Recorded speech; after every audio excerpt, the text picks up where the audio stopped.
And ngayong hapon po, nandito pa rin tayo sa serie nating pinamagatang Redefine. Okay, it simply means to define again or differently. Bakit? Sa mundo nating ginagalawan ngayon, lahat nagbabago. Kumbaga, yung definition, nababago na yung definition nung dati sa ngayon. Alam niyo po ba yung when I think about redefine, alam niyo po ba yung Coke, yung Coca-Cola? Did you know that before, the person invented Coca-Cola, ginamit po yun para sa headache. So, treatment siya pag masakit yung ulo. So, ngayon, na-redefine na siya, ginagamit siya pag kumakain ka ng burger, ng fries. Di ba masarap mag-Coke, okay? And actually, hindi lang po yun. Alam niyo yung Listerine? Okay?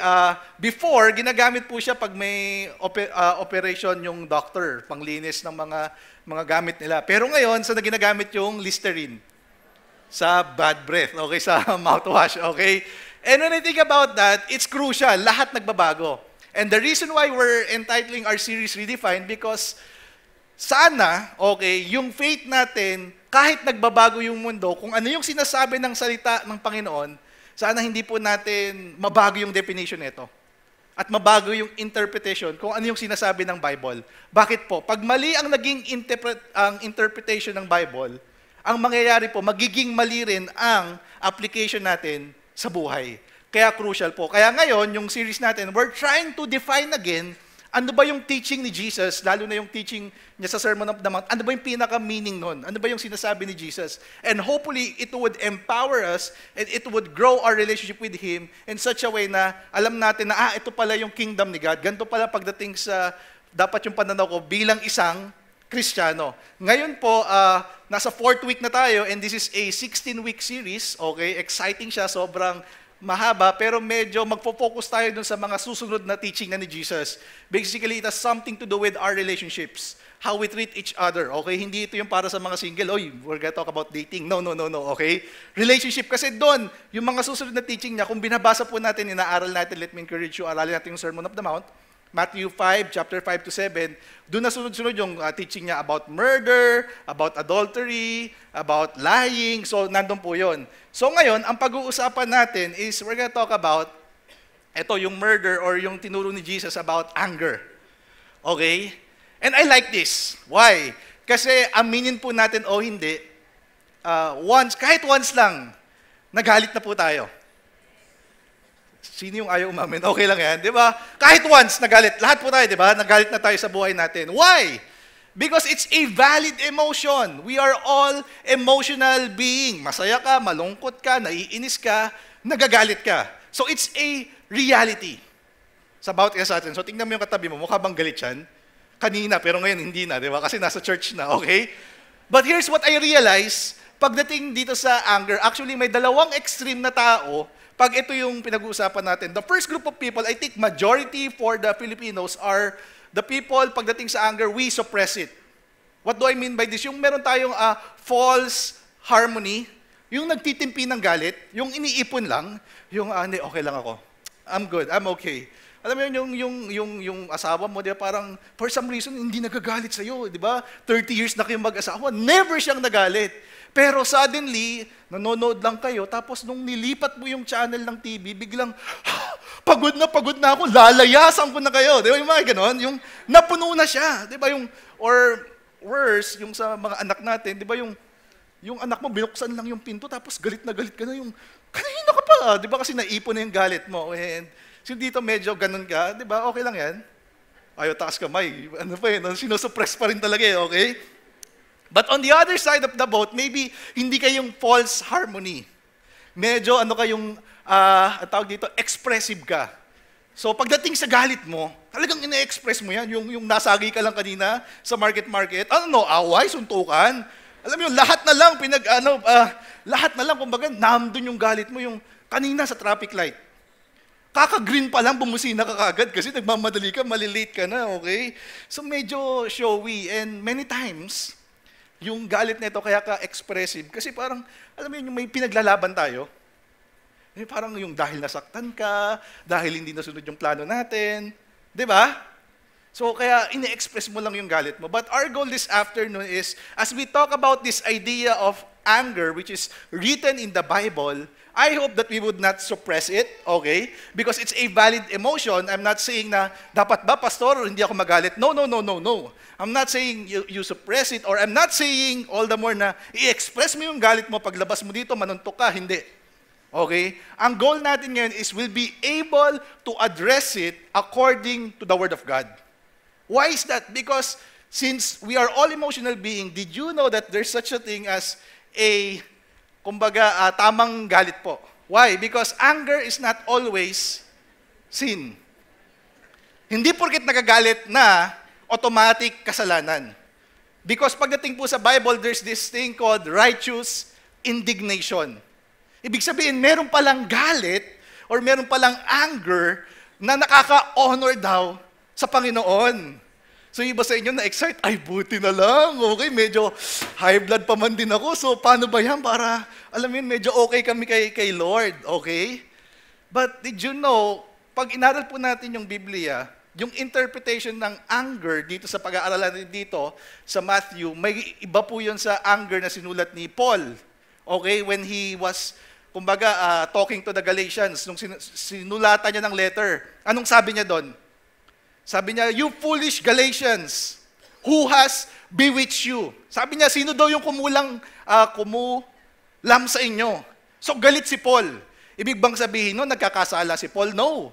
Kasi in Paul's mind, okay, he was defending the gospel. Dahil nagkakaroon ng wrong interpretation sa Bible, so nandun yung galit niya. It's not about yung pinaglalaban niya, pero it's about the Word of God. Or ito na lang, si Jesus, nung nagalit siya sa temple, it was about his righteous indignation. Kasi dapat, yung bahay daw ng tatay niya, anong ginawa? It was a den of robbers. So nagwala siya doon, pinagbabalibag niya yung mga lamesa. So it was a righteous indignation. Kasi sa Bible, 2 Greek words po yon. Yung isa, it has something to do with passion and energy. The other one naman, it has something to do with, alam mo yun, yung demeaning the person. Okay, yung galit mo, yung kumbaga, yung kumukulo talaga yung dugo mo. Okay? So para clear lang, okay magalit.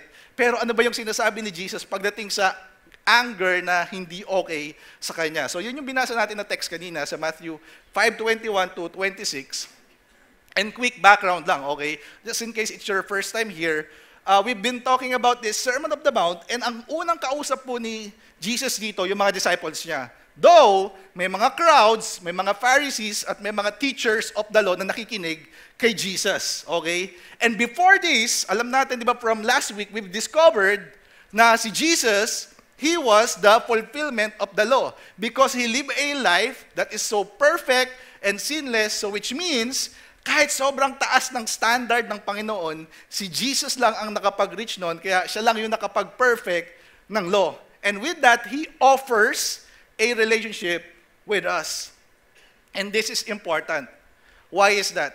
Pagdating po sa buhay Kristiyano natin, okay, yes, we know that we're no longer under the law, but under the grace of God in order for us to fulfill the law. But it's important na yung relationship po natin, kailangan ma-define din natin kung ano yung mga rules of engagement na meron tayo pagdating sa Panginoon.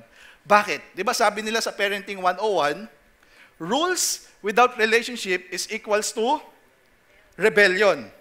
Magre-rebelde ang isang bata pag nagbigay ka lang ng mga rules na huwag kang gagawa ng mga ganitong bagay, pero pag wala kayong closeness or relationship, magre-rebelde. Same thing with us. Yung rules ng Panginoon, pag wala tayong relationship sa Kanya, ang tendency, magre-rebelde tayo.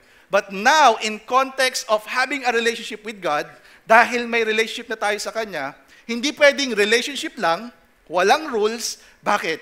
It's equals to confusion. Hindi pwedeng, okay, I love you, you love me. Mag-ano ba tayo?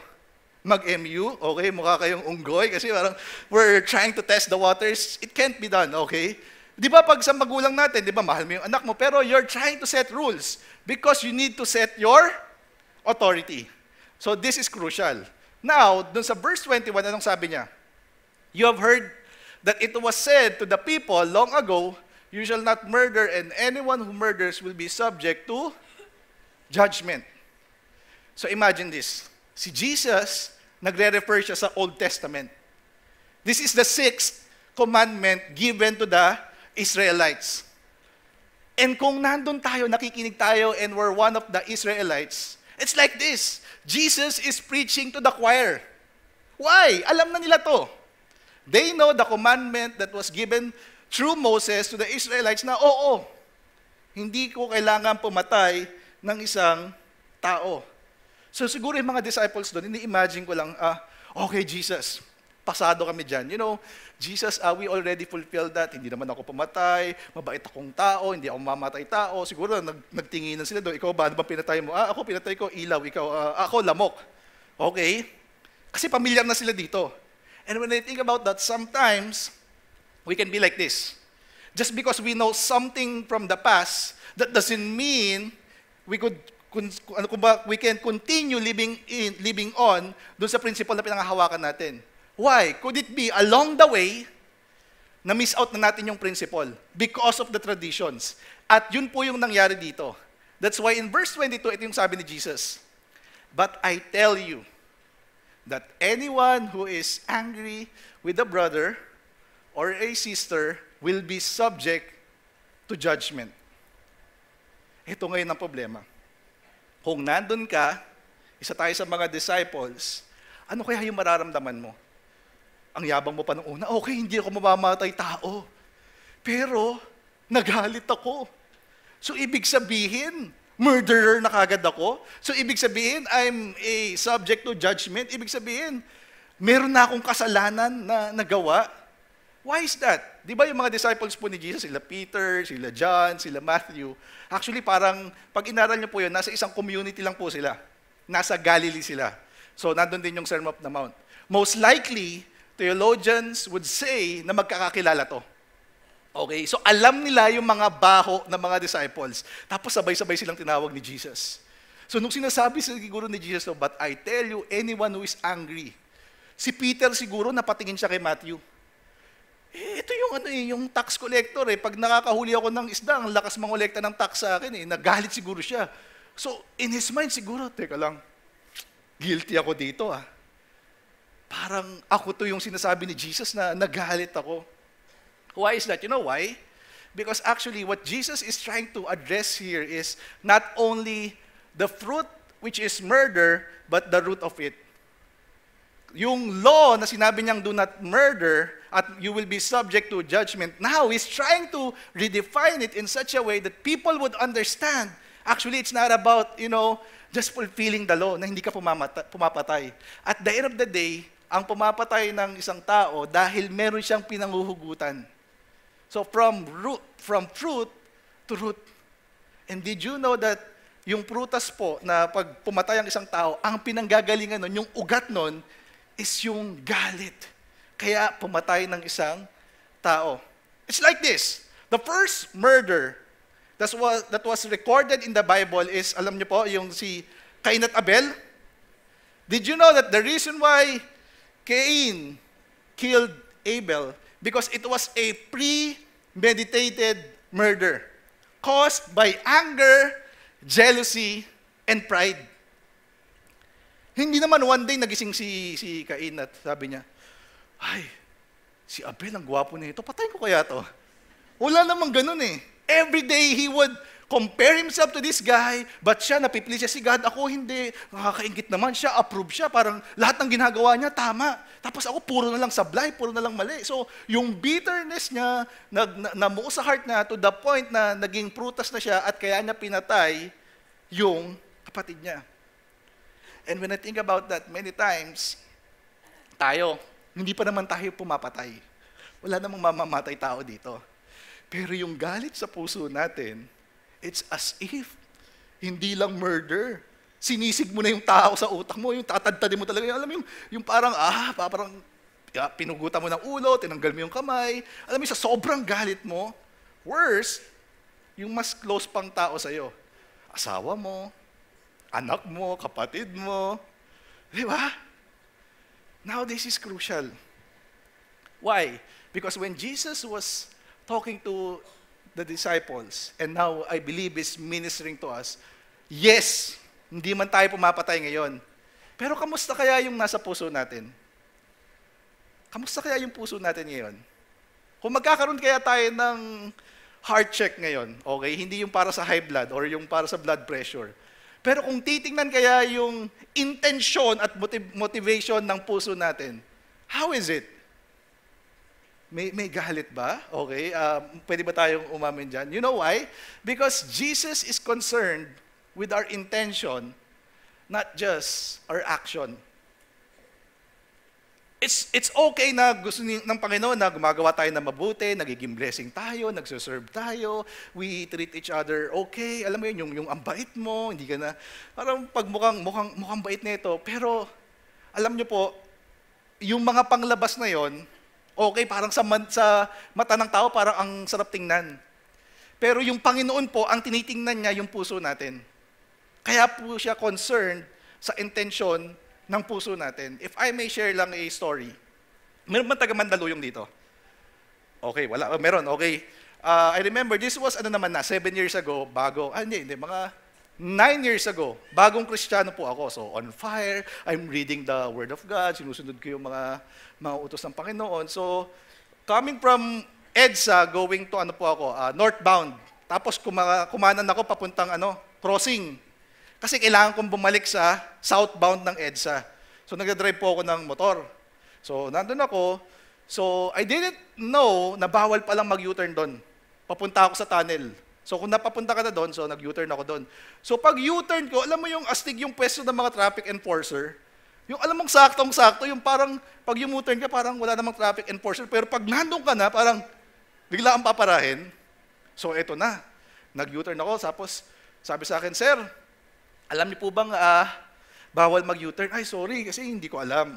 Okay, so valid naman, di ko alam. So sabi ko sa kanya, ay, pasensya na po. Sabi niya, oo, sir, pero alam niyo po bang, di ba, mali po yung ginawa niyo?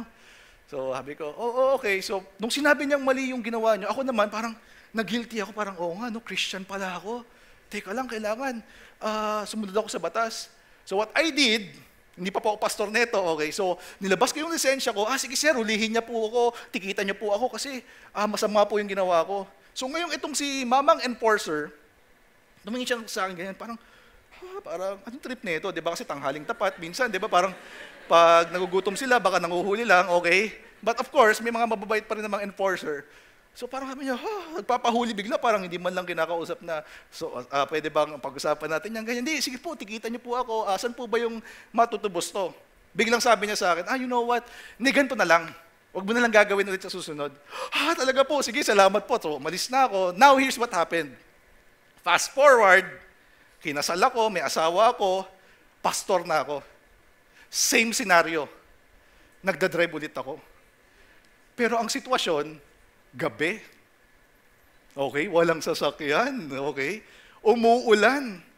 Nagmamadali po ako umuwi. And my wife can attest to this. So sabi ko, teka lang, same scenario to, dito yung bawal mag-U-turn. So in my heart, alam kong bawal mag-U-turn. So what I did, teka lang, paano pag gagawin natin? So dumiretso ako ng konti, nakakita ako ng gasoline station. Di ba may gasoline station doon? So ang ginawa ko, kumaliwa muna ako sa gasoline station.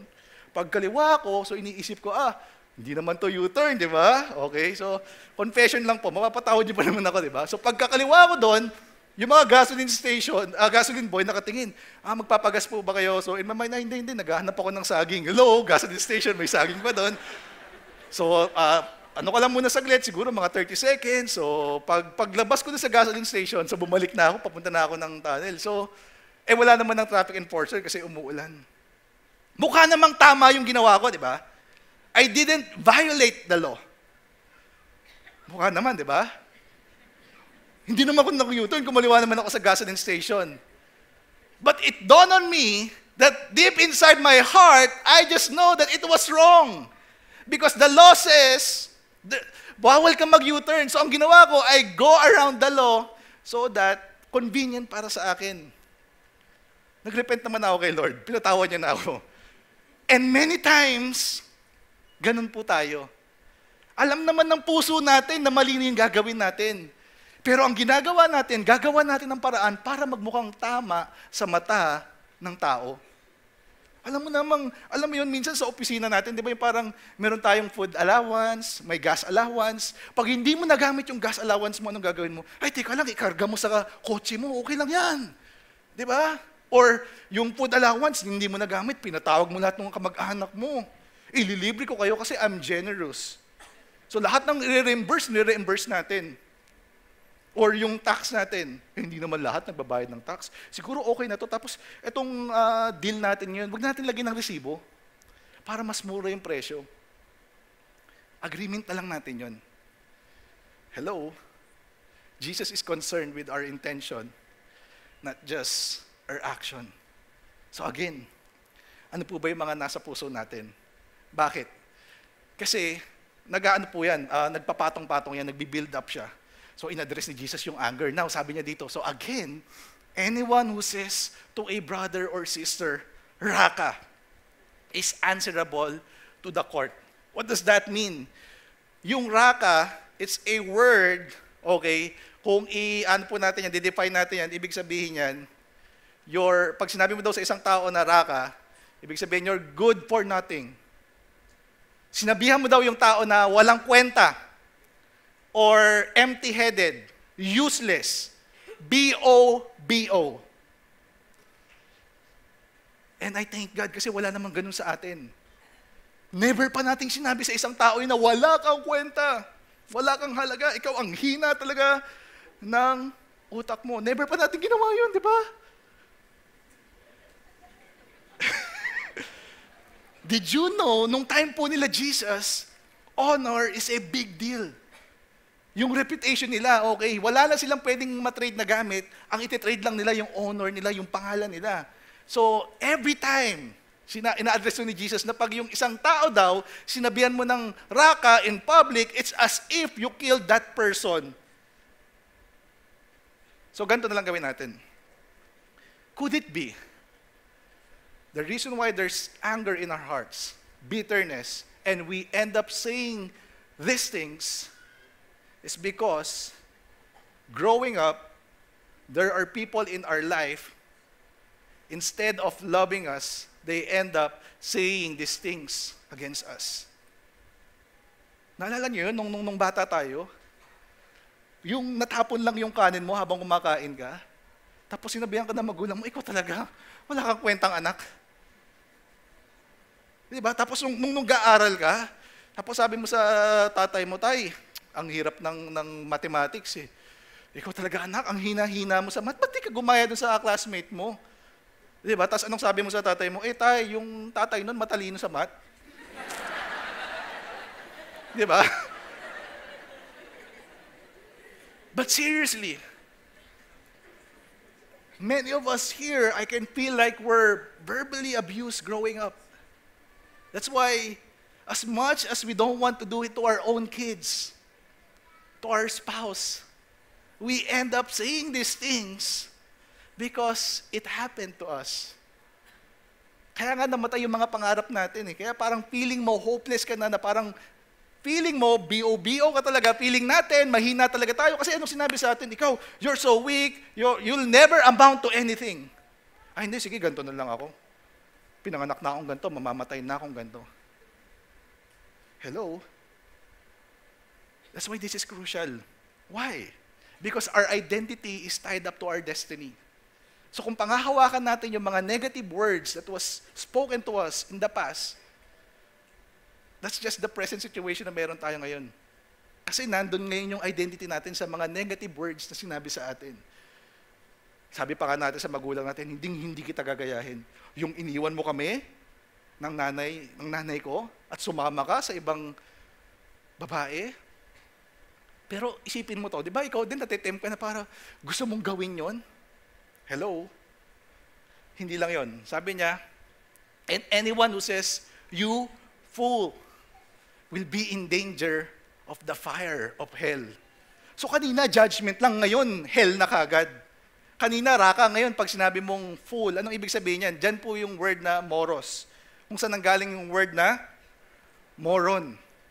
So kanina, yung ina-address ni Jesus, yung intellect daw ng isang tao. So pag sinabihan mo yung isang tao na ikaw, ang hina ng utak mo, yung utak mo parang alam mo yun, medyo hindi 1 terabyte, medyo alam mo, medyo old school.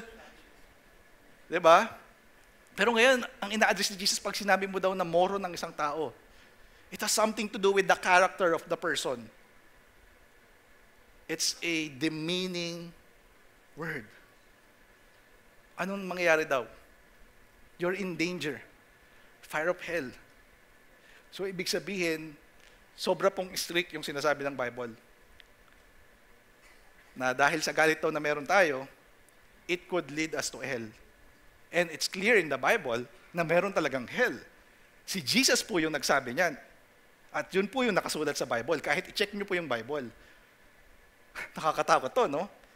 For some reason, nasabi natin to. And the idea is fire. Pag summer, bad trip tayo, init na init tayo, parang pag gusto mong pa-aircon yung buong barangay nyo. But when the Bible describes about hell, it's worse than you can think. Sobrang, alam mo yun, yung kahit isang segundo lang nandun ka, talagang pagsisisihan mo. That's why when I think about this, I remember this story. You remember this, yung anak ng isang, may-ari ng isang airline company. So, executive siya doon. So, sumakay siya ng eroplano. What she did, so paangat na yung eroplano. Nag-ask siya ng peanuts doon sa FA, flight attendant. So, dahil paangat na, nagmamadali na, ang ginawa nung FA, hindi niya nalagay sa platito. Okay, binigay niya lang doon sa executive na to, tapos umupo na siya, nilagay niya yung seatbelt niya. So ngayon, itong executive na to na medyo entitled, nagalit siya. Sabi niya, naku, wala tong kwentang FA na to. Hindi niya na-serve ng tama. Dapat nilagay niya sa platito, binuksan niya yung mani.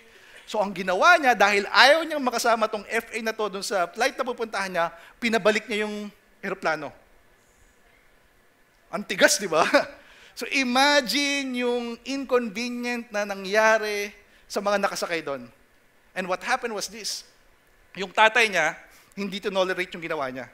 She ended up in jail dun sa ginawa niya. Kasi ang ginawa niya, sabi niya, hindi kita mapapatawad. Hindi mo ko sinerve ng tama. Gusto niya pang paluhurin yung FA sa harap niya. Imagine the entitlement of this person. And sometimes, when I think about this story, we could be like that. Why? Kasi meron akong posisyon. I have authority over you. So ngayon, pag nagalit ka, ibababa mo yung isang tao, dapat sumunod ka sa akin.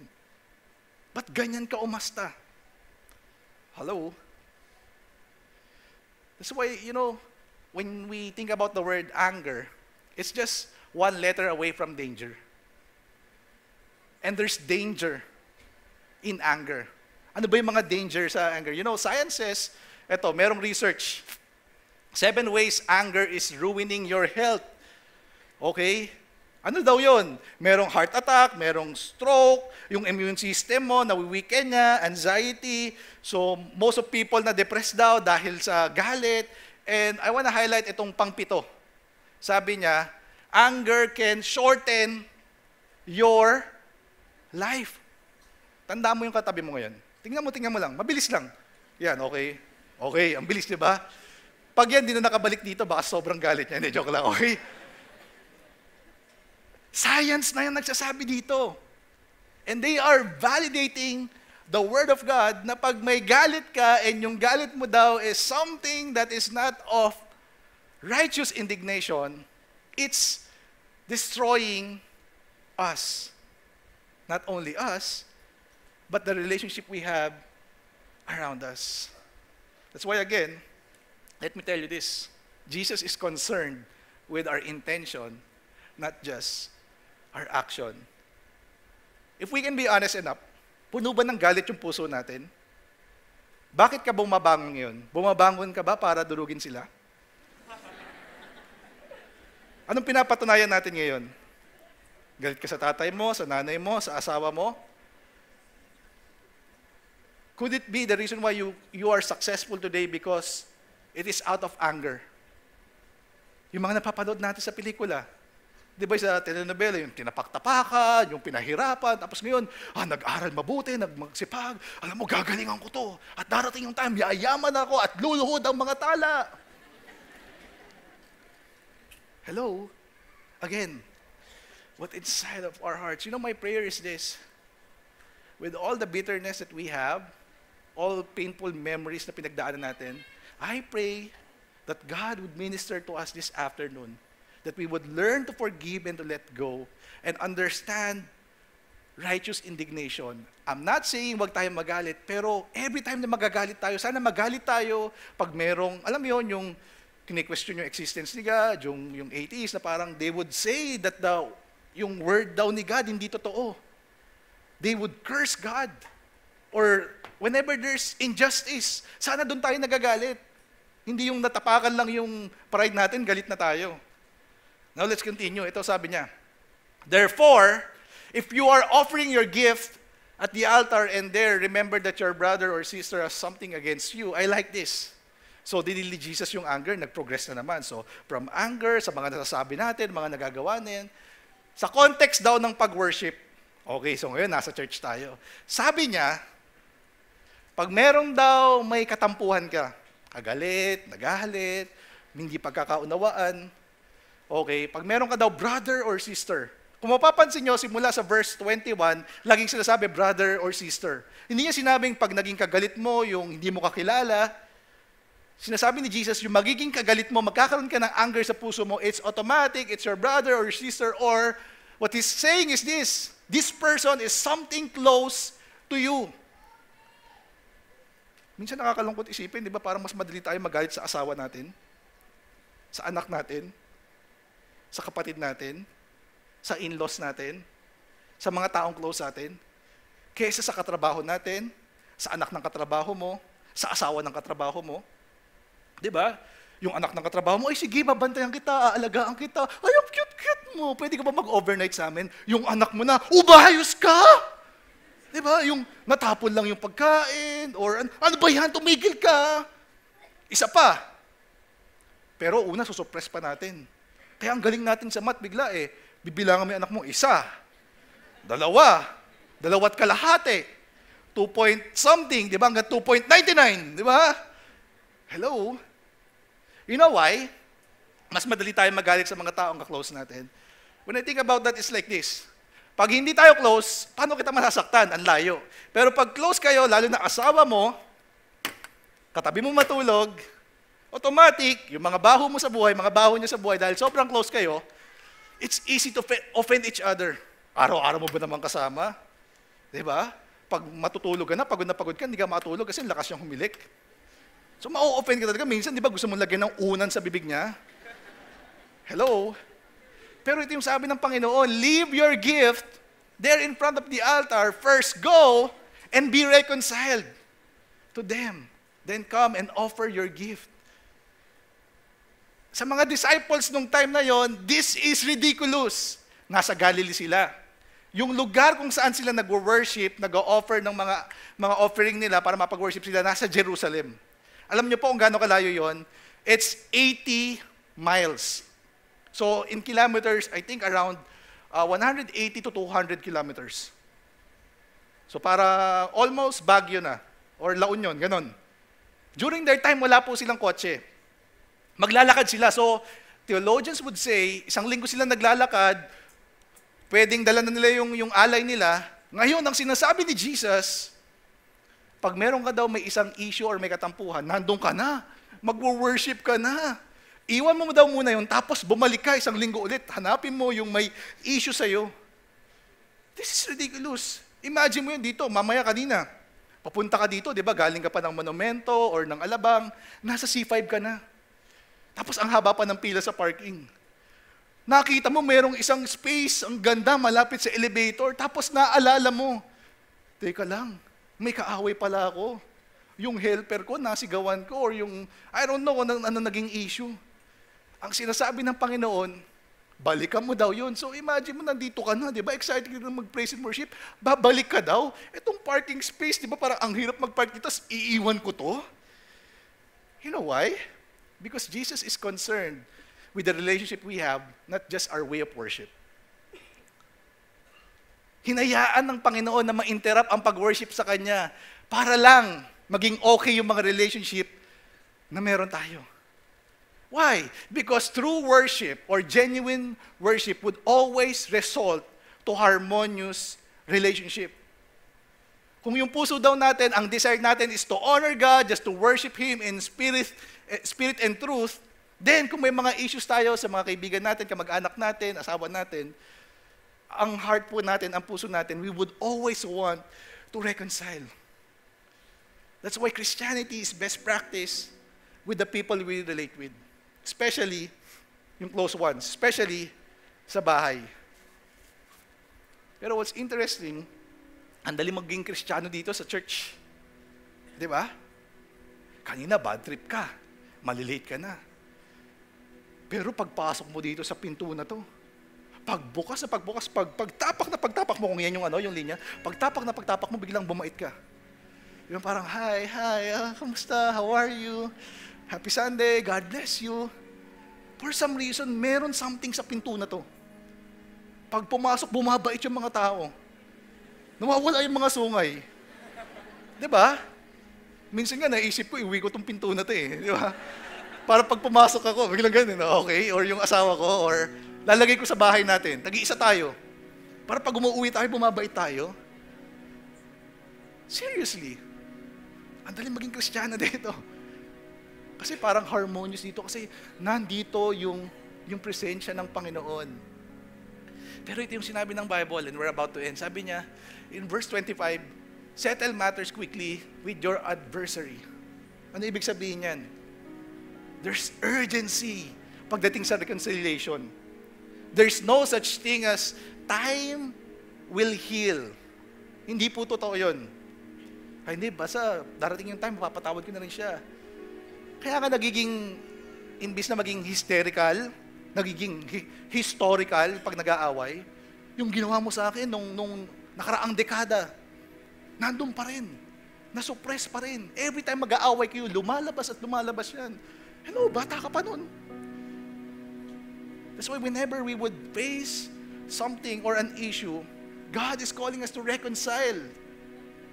Yes, it's good that we would worship God here, but did you know that our relationship, when it's harmonious, it's a form of worship to God? And some of us here, we're thinking, ang hirap nga. Ang sakit-sakit nga ng ginawa sa akin. For some reason, ang bilis mag-init ng ulo ko kahit ayaw ko. Yung anak ko na kahit gusto kong mahalin, pero dahil, alam mo yun, yung ugali niya, parang, nakakapikon. Yung asawa ko na dati, ang sweet-sweet namin, pero dahil nagbago na siya, parang for some reason, parang wala, nagsasama na lang kami. Kasi kasal kami, kasalanan daw yung maghiwalay. So hindi lang tayo napagluto, gutom na, bad trip na. Hello? But here's what Jesus said in verse 26, truly I tell you, you will not get out until you have paid the last penny. And this is crucial. In a context of you being accused, being guilty of having anger in hearts, or being a murderer, yun yung sinasabi ni Jesus, meron pong picture which is yung prison. I mean, think about that. Actually, majority of us, could it be that we are in prison, in that painful memories? That's why we're so angry at something. We're so bitter at something. Nakulong ka doon sa experience mo na yon, sa mga nasabi sa'yo. Kaya hanggang ngayon, ang hirap makipag-reconcile sa tao. But you know what? Sa totoo lang, mahirap talaga. But I thank God because His good news is really a good news. We won't appreciate how good the good news is if we don't realize how bad our bad news. Pag hindi natin alam kung gaano kasama yung sitwasyon ng buhay natin, hindi natin ma-appreciate yon.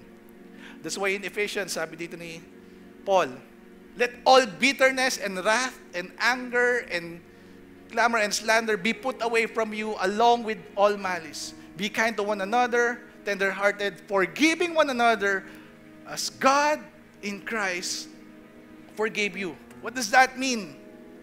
To the degree that we understand, we realize, we experience the forgiveness of God, the love of God, despite our shortcomings, yung mga pagkukulang natin, yung mga kasalanan natin, that because of our sins, we were object of God's wrath. Yung galit niya, yung righteous indignation niya, we are doomed to eternal damnation. Dahil sa kasalanan natin, that's our destiny. We don't deserve to receive God's forgiveness. We don't receive to receive God's grace. Pero dahil sobra ang pagmamahal ng Panginoon, pag mauunawaan lang natin na sobrang makasalanan tayo, na yung galit ng Panginoon nasa atin dahil sa kasalanan natin, that God hates sin so much, but yet, He gave His one and only Son so that we can experience forgiveness, His love, His mercy. And this is the Word of God is telling us. Kung na-experience mo daw yung kapatawaran ng Panginoon, yung lalim ng pagmamahal ng Panginoon, yung nagawa mong kasalanan sa Panginoon. So ngayon, pag may mga taong nagkakasala sa iyo, na nagbibigay ng galit sa iyo, pag aalalahanin mo ang pagmamahal ng Panginoon, kaya mo pa rin silang mahalin. Kaya mo pa rin silang tanggapin. Kaya mo pa rin silang patawarin kasi ang basihan mo ngayon, hindi yung pagmamahal mo, kung hindi yung pagmamahal ng Panginoon sa iyo. But my question is this, gaano ba katotoo ang pagmamahal ng Panginoon sa atin? It's just a Sunday thing na okay ako, may relationship ako, mapupunta ako sa heaven. No. It took God, His only Son, Jesus Christ, the life of Jesus Christ, to pay the penalty of our sins. That's how good the good news is. So it doesn't matter kung matapakan yung pride natin, ikat ka sa C5, kung ano yung sabihin ng asawa mo or yung anak mo, you'll end up loving them all the more because they don't understand the love of God. That's why they have so much anger in their hearts. That's why I'm commending or challenging all of us here, if we are professing we are Christians, we have a relationship with Jesus, my prayer is we would go back to our first love, to Jesus Christ, that we will never grow tired and weary, and we will never grow, alam mo yun, yung familiar ka na sa pagmamahal niya. That the love of God would compel us to love each other, forgive each other. Can we all stand as we end? Can we all bow down our heads and close our eyes? Panginoon, maraming salamat kasi nandito yung presensya mo. Lord, I pray, God, na alam namin nangungusap ka sa bawat isa sa amin, Lord. And some of us here, Lord, naging pamilyar na kami sa pagmamahal mo, kaya tuloy, ngayon ang sukatan namin sa pagmamahal mo yung mga nagagawa naming mabuti. But Lord, I pray today in the name of Jesus, remind us, Lord, refresh us, Lord, recalibrate our hearts, Lord, in such a way that your love will be real, will be genuine in our hearts, Lord, that it would compel us, Lord, to love each other, forgive each other, Lord. So, Lord, here we are. You know, some of you here, you need to let go of that offense. You need to forgive that person. If that is you, and you just need to forgive itong tao na to, I don't know kung sino yung tao na yun, pero alam mo lang na meron kang galit, merong bitterness sa puso mo, at ang gusto ng Panginoon, i-heal ka niya dyan. Can you raise your hand so I can pray for you? Yes, yes. Lord, you see the hands of these people, Lord. I pray in the name of Jesus, Lord, you would heal them, Lord. I pray that you would remove, Lord, all this bitterness, this anger in their hearts, Lord, and you would change it, Lord, na yung puso na naging kalos na, you would change it into a heart of flesh, Lord, na yes, valid yung emotion namin, Lord, but it would be a righteous indignation in such a way, Lord, magugulat itong mga taong naka-offend sa amin, mas mamahalin namin sila, magre-reach out kami sa kanila at sasabihin namin, napatawad na kita na kahit ganong sama ang nagawa mo sa akin dahil yung Panginoon ko, sobrang nagmahal para sa akin. So we thank you, God. In Jesus' name we pray. Amen. Amen. One last group of people I want to pray for is this.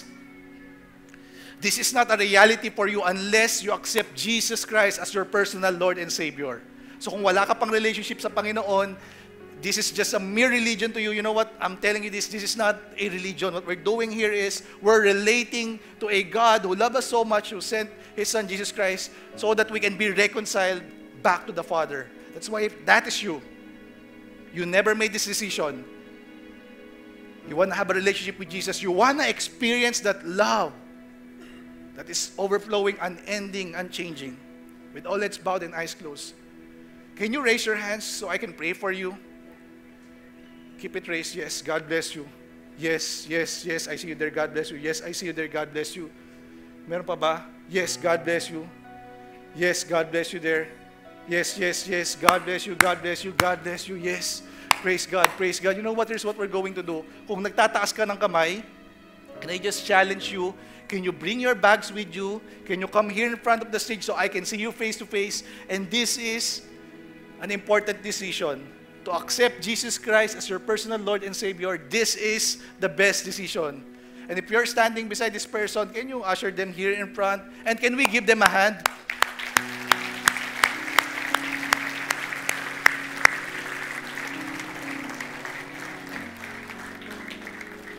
Come on, don't stop, don't stop, don't stop. The heaven is rejoicing right now. Praise God. Kung di mo nataas yung kamay mo, it's okay. If you want to make this decision, just come here in front. It's not yet late. We're not in a hurry. Hindi po nagmamadali ang Panginoon natin.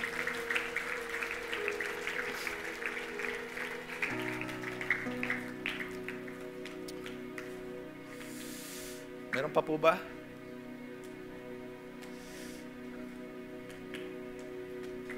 There you go. Praise God. Can you all look up here? You know, I thank God. Oh, meron pa po. I thank God because God has given you the grace to accept Him, to make a decision to honor Him, and to stop playing religion but to have a relationship with Him. And you know, let me tell you this. I believe God would really surprise you. Magugulat po kayo sa gagawin ng Panginoon sa inyo. And that doesn't mean mawawala yung mga problema natin. That doesn't mean dadali yung buhay natin. Magbabago po kasi magbabagong pananaw natin. Ngayon, may Panginoon ka sa buhay mo na tutulong sa iyong harapin ang bukas na dadaan. So we're gonna pray. Can you just repeat after me and put this prayer into your hearts? Panginoon, maraming salamat sa pagmamahal mo para sa akin, na binigay mo ang nag-iisa mong anak, si Jesus, para magbayad ng kasalanan ko. Ngayong araw na to, natanggap ko si Jesus sa puso ko bilang Lord, Master, and Savior. Ang buhay ko ngayon, inaalay ko para sa iyo, para sa honor mo, para sa glory mo, sa ngalan ni Jesus.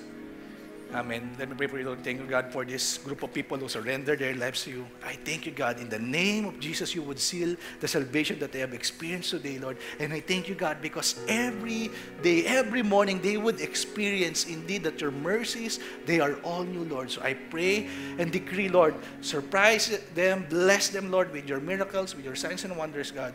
In Jesus' name we pray. Amen and amen. Can we just lift our hands as we end? Lord, thank you, God, for this afternoon. Here we are standing in your presence, Lord. Holy, righteous, and blameless because of what you did for us, Lord. So, today, Lord, we commit, Lord, yung puso namin, yung isipan namin, yung mga gagawin namin, Lord, that we would honor you, we would give glory to you, and every time we will be tempted, every time we would struggle, Lord, na magagalit kami, Lord, I pray that you would remind us, Lord, with your word, Lord. Thank you, God. In Jesus' name we pray. Amen and amen and amen.